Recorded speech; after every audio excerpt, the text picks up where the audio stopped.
Você sabia que existe um idioma falado por 11 milhões de pessoas na Europa que simplesmente meio que desapareceu? Se você andasse pelas ruas de Varsóvia, Vilnius ou Odessa há pouco mais de um século, não ouviria apenas polonês, lituano, russo ou ucraniano. Você ouviria um idioma completamente diferente vindo dos mercados, teatros e prédios de apartamentos. Essa era uma força cultural que unia milhões de famílias em todo o continente. Mas hoje, se você viajar por essas mesmas cidades europeias, esse idioma desapareceu completamente. É um fantasma. Na Europa, ela existe quase que inteiramente apenas em alguns livros antigos, inscrições em cemitérios e nas memórias de um mundo que foi meio que apagado. Mas se você pegar um avião e viajar para Nova York, em certos bairros como Williamsburg, Borough Park ou Monsey, você vai encontrar algo incrível. A língua não está nem um pouco morta. Crianças brincam nela, placas de lojas são escritas nela e as pessoas discutem, riem e fazem negócios nela todos os dias. Esta é a história do Yiddish, uma língua que nasceu no coração da Europa, foi completamente arrancada de sua terra natal e mantida viva do outro lado do Oceano Atlântico. Neste vídeo, quero entender como uma língua passa de ser falada por milhões de pessoas na Europa para desaparecer completamente lá, apenas para ressurgir em outro continente décadas depois. E para entender isso, precisamos olhar de onde ela veio, como funcionava e por que se tornou alvo tanto do seu próprio povo quanto de seus inimigos.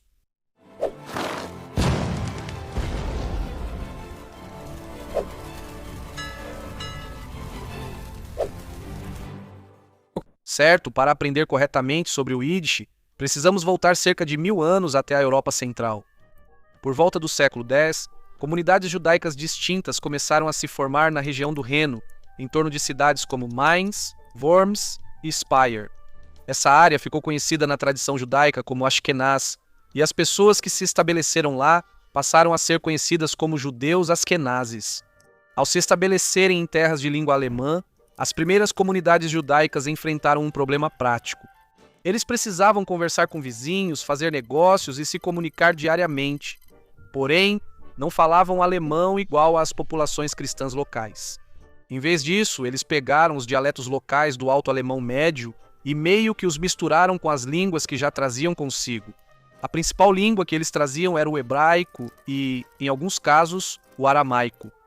Durante séculos, porém, o hebraico não era uma língua falada, pelo menos não no cotidiano. Era uma língua sagrada, reservada estritamente para oração, estudo de textos religiosos e, sei lá, apenas para fins espirituais. Por isso chamavam o hebraico de Yiddish Kodesh, que significa língua sagrada. Por isso eles precisavam de outra língua para a cozinha, o mercado e as ruas. Essa língua do dia a dia ficou conhecida como Mama Yiddish, que literalmente se traduz como língua materna. O Yiddish se desenvolveu como uma espécie impressionante de esponja linguística. Em sua essência, é uma língua germânica ocidental. Sua gramática, sua estrutura de frases e a grande maioria do seu vocabulário básico estão profundamente enraizados no alto alemão. Na verdade, se você fala alemão moderno, muitas vezes pode ouvir Yiddish e captar uma quantidade significativa do que está sendo dito, mesmo que a pronúncia pareça um pouco diferente. Mas não era apenas alemão escrito em letras hebraicas. Enquanto os judeus migravam, sua língua os acompanhava e assimilava elementos de cada cultura com que tinham contato.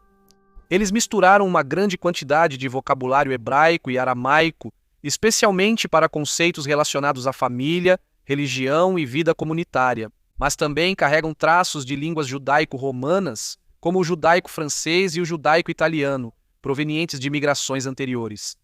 Historicamente, os judeus foram expulsos de vários países europeus ao longo do tempo. Com o passar do tempo, essa forte perseguição e as expulsões forçaram um grande número de judeus askenazes a migrarem para o leste, para lugares como Polônia, Rússia, Ucrânia e Bielorrússia. Essa migração fez com que a língua se dividisse em dois ramos principais. O Yiddish ocidental manteve-se próximo da Alemanha e Europa Ocidental, enquanto o oriental migrou para terras eslavas. No leste europeu, o Yiddish passou por outra grande transformação. começou a absorver milhares de palavras e padrões estruturais do polonês, ucraniano e russo. Esse dialeto oriental é o Yiddish, conhecido pela maioria atualmente. Vamos entender o motivo em instantes. Ele se tornou uma espécie de híbrido complexo. Ele tinha uma base germânica, uma alma semítica, eu diria, do hebraico e do aramaico, mas também esse forte elemento eslavo. E por séculos o Yiddish foi o vernáculo inegável da vida judaica askenazi. Era uma língua muito democrática porque não era propriedade de estudiosos da elite ou de políticos poderosos. Eles não tinham um Estado. Era a língua da classe trabalhadora, dos lojistas e especialmente das mães e das crianças. Porque um dos aspectos mais fascinantes do Yiddish na velha Europa é como ele superava as barreiras de gênero e de alfabetização. Nas comunidades askenazes tradicionais, esperava-se que homens aprendessem hebraico para estudar a Torá e o Talmud, enquanto mulheres raramente tinham treinamento formal na língua. Por causa disso, surgiu uma grande divisão na forma como as pessoas aprendiam a ler ou escrever. De certa forma, para atender as mulheres, criou-se uma considerável literatura em Yiddish. Incluía histórias seculares, livros de histórias traduzidos e livros de oração especiais escritos especificamente para mulheres. A divisão era tanta que as editoras usavam fontes totalmente diferentes. Interessante para quem gosta de design gráfico, talvez não para os demais, mas textos sagrados em hebraico usavam letras de bloco tradicionais, enquanto livros em Yiddish eram impressos em um tipo de letra diferente, fluido, semicursivo, chamado Weibertheit, que literalmente significa alemão das mulheres. E como as mulheres eram as principais responsáveis pela leitura e escrita nesse idioma, e porque era a língua que as crianças aprendiam com suas mães, o Yiddish acabou adquirindo uma personalidade cultural distinta, se é que isso faz sentido. Ele se destacava em descrever tipos de caráter humano, emoções, uma espécie de sabedoria popular, sabe?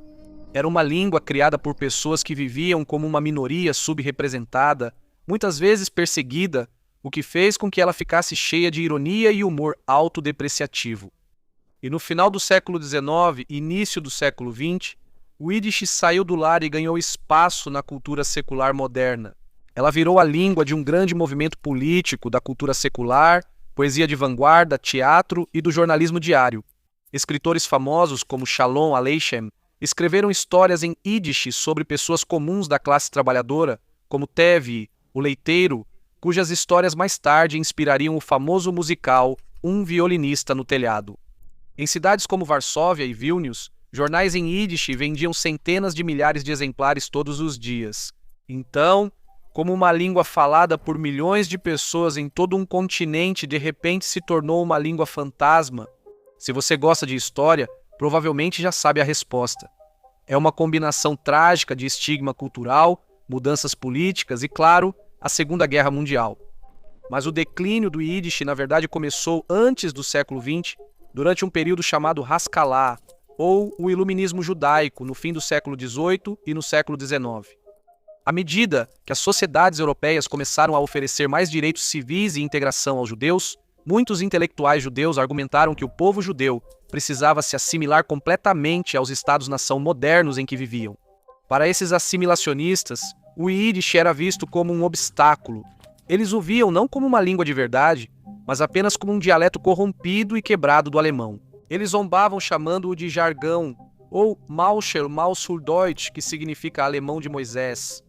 Historiadores e críticos culturais da época escreveram ensaios muito agressivos, afirmando que o Yiddish era incapaz de expressar arte elevada ou pensamentos filosóficos sublimes. Eles incentivaram as crianças judias a pararem de falar Yiddish e, em vez disso, adotarem o alemão padrão, o russo ou o francês para, segundo eles, terem sucesso no mundo moderno. Na Europa Ocidental, a campanha teve sucesso e o Yiddish ocidental colapsou rapidamente. No leste, ele sobreviveu um pouco mais até sofrer um golpe catastrófico na Segunda Guerra Mundial. O Terceiro Reich alemão não apenas assassinou 6 milhões de judeus, mas também atacou sistematicamente o coração geográfico e cultural do mundo falante de Yiddish. Estatisticamente, cerca de 85% dos 6 milhões de judeus assassinados nesse período eram falantes de Yiddish. E também as pequenas cidades, os bairros, as escolas e as gráficas que mantiveram a língua viva por 1000 anos foram completamente obliterados e destruídos pela invasão alemã. A infraestrutura física da cultura Yiddish foi destruída. Para os sobreviventes que permaneceram na Europa após a guerra, ficar em suas antigas casas muitas vezes era impossível. Muitos migraram para o Ocidente ou para a Palestina. Para quem permaneceu nas terras que passaram à União Soviética, o regime comunista impôs rígidos programas de desnacionalização. Os primeiros governos soviéticos inicialmente apoiaram o Yiddish como língua da classe trabalhadora, mas depois reprimiram as instituições culturais judaicas. As escolas de Yiddish foram sistematicamente fechadas e o uso da língua foi fortemente desencorajado em favor do russo. Em uma única geração, um continente que antes era repleto dos sons do Yiddish ficou silencioso, em parte por escolha própria, mas principalmente por causa daquela perseguição vinda do Ocidente e depois do Oriente. Mas agora vem a parte fascinante. Enquanto o Yiddish estava se tornando apenas uma lembrança na Europa, seu próximo capítulo já estava sendo escrito do outro lado do Atlântico, especificamente nos bairros lotados da cidade de Nova York. Entre o fim do século XIX e início dos anos 1920, mais de 2 milhões de judeus do leste europeu migraram para os Estados Unidos. A grande maioria deles desembarcou em Nova York, aglomerando-se nos prédios do Lower East Side. Eles não trouxeram nada além de sua cultura, sua tradição e seu mameyoshin. Em Nova York, o Yiddish virou o elo social central. Imigrantes da Polônia, Rússia, Romênia e Lituânia podiam ter costumes regionais e idiomas diferentes, mas todos conseguiam se comunicar entre si em Yiddish. O idioma explodiu na vida pública americana. Nova York se tornou o lar de vários jornais diários em Yiddish. O mais famoso, For Forward, The Forward, tinha uma circulação nacional de mais de 600 mil exemplares em seu auge, na década de 1910. Ele não apenas noticiava, ele ensinava aos imigrantes a se virar na vida americana, votar e se adaptar ao novo mundo. Nova York criou um grande distrito de teatro Yiddish, concentrado na 2ª Avenida. Ao mesmo tempo, outra grande transformação ocorreu entre esses imigrantes seculares. Pais que trabalhavam muito nas fábricas queriam que os filhos fossem totalmente americanos, por isso os incentivavam a falar inglês perfeito. Para a grande maioria judeus americanos seculares, o Yiddish virou a língua dos avós, usada quando os adultos não queriam que as crianças entendessem. Mas, quando parecia que o Yiddish iria desaparecer na América pela assimilação, como ocorreu na Europa Ocidental, uma grande mudança demográfica salvou o idioma. Após a Segunda Guerra Mundial, um grupo pequeno, mas muito dedicado, de sobreviventes pertencentes às comunidades racídicas e ultra-ortodoxas chegou a Nova York. E assim como as ondas anteriores de imigrantes seculares, essas comunidades tomaram uma decisão consciente de rejeitar a assimilação cultural total. Eles viam a cultura secular americana como ameaça à sobrevivência religiosa e, para proteger suas comunidades, criaram bairros próprios fechados em si. Dentro deles, o Yiddish não apenas sobreviveu, ele se tornou o idioma obrigatório do dia a dia. Hoje, em lugares como Kiryas Joel, mais de 88% da população fala Yiddish em casa. É o idioma usado em mercearias, escolas religiosas, governos comunitários e jantares de família. Devido à alta taxa de natalidade nessas comunidades, o número de falantes de Yiddish nos Estados Unidos cresce constantemente. O que começou como uma língua de imigrantes no Lower East Side de Nova York se transformou em um idioma próspero e autossustentável em grandes enclaves modernos dos Estados Unidos, embora bem específicos. E mesmo que o americano médio não fale Yiddish fluentemente, quase todo mundo usa palavras do Yiddish, mesmo sem perceber. Como os falantes de Yiddish viviam próximos de outras comunidades em grandes cidades, a língua acabou influenciando fortemente os dialetos locais. Pense em palavras cotidianas que descrevem comportamentos ou situações. Quem reclama o tempo todo é um kvet. Se alguém tem uma autoconfiança impressionante, quase descarada, essa pessoa tem chutzpah. Se você come um lanchinho entre as refeições, isso é um nosh. Comunidades judaicas também influenciaram a indústria do entretenimento, ajudando a popularizar esses termos por meio de filmes e programas de TV. Mas, apesar dessa história já ser interessante até agora, pelo menos na minha opinião, Ainda há uma grande reviravolta final na história do Yiddish. Como o Yiddish era a língua materna de milhões de judeus europeus, poderia-se supor que, com a fundação de Israel, ele seria a língua nacional, mas em vez disso ela foi agressivamente rejeitada e deixada de lado. Para entender o motivo, precisamos dar uma olhada muito breve na filosofia do sionismo inicial. Os pioneiros que construíram o movimento sionista no final do século XIX e início do século XX queriam criar um novo tipo de identidade judaica. Eles queriam se afastar do que viam como fraqueza, impotência e a chamada vitimização do exílio europeu. Para esses ativistas, o Yiddish era o símbolo máximo desse exílio. Theodor Herzl, o pai do sionismo moderno, escreveu explicitamente que os judeus acabariam se livrando dessas línguas de gueto, descrevendo-as como as línguas furtivas de prisioneiros. O movimento sionista queria uma língua que os conectasse diretamente à antiga soberania e forças judaicas, e essa língua era o hebraico. A batalha entre o hebraico e o Yiddish na Palestina do início do século XX foi bastante intensa. Ativistas formaram grupos como o Batalhão para a Defesa da Língua. Eles marchavam pelas ruas com o lema "Judeus, falem hebraico". Chegaram até a arrancar placas escritas em Yiddish e interromper encontros em Yiddish. O golpe final para o Yiddish em Israel veio com os padrões de imigração após a fundação do Estado. Centenas de milhares de imigrantes judeus chegaram não da Europa, mas de países árabes e muçulmanos do Oriente Médio e norte da África. Alguns vieram da Europa, mas não tantos. Esses judeus Mizrahi e sefarditas não tinham nenhuma ligação histórica com o Yiddish. Eles falavam judaico árabe ou judaico espanhol. Por isso, o Yiddish nunca poderia ser uma língua unificadora para uma população tão diversa. O hebraico moderno, que todos aprendiam para rezar, independentemente de onde tivessem crescido, virou um denominador comum mais natural que uniu as diferentes comunidades. Então, hoje, o Yiddish continua sendo uma língua que nunca foi falada por um país específico, apenas pelo povo ou pelos descendentes de um grupo específico de comunidades judaicas.